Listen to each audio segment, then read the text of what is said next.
அனைவருக்கும் வணக்கங்க. இப்போ நம்ம வீட்டில் தக்காளி இல்லாமல் சமையலே இல்லை அப்படின்னு சொல்லலாங்க. சில நேரங்களில் தக்காளி விலை ரொம்ப ஏறிடுங்க.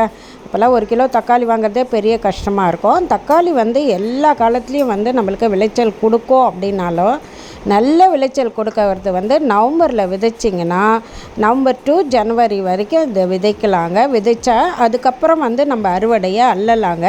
இந்த தக்காளி எல்லாம் பாருங்கள், நான் வேஸ்ட்டாக போய் இப்படி பிழிஞ்சு அப்படி போடுறேன் பாருங்கள், தண்ணியோடு சேர்த்து. அதுலேருந்து வந்ததுங்க, தானாக வந்ததுங்க.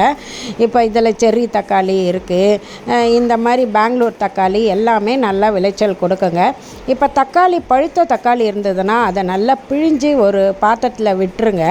விட்டோன்னா ஒரு 2 நாள் அப்படியே விடுங்க. அதுக்கப்புறம் பார்த்திங்கன்னா அது மேலே ஒரு மாதிரி பூஞ்சா மாதிரி வந்துருங்க.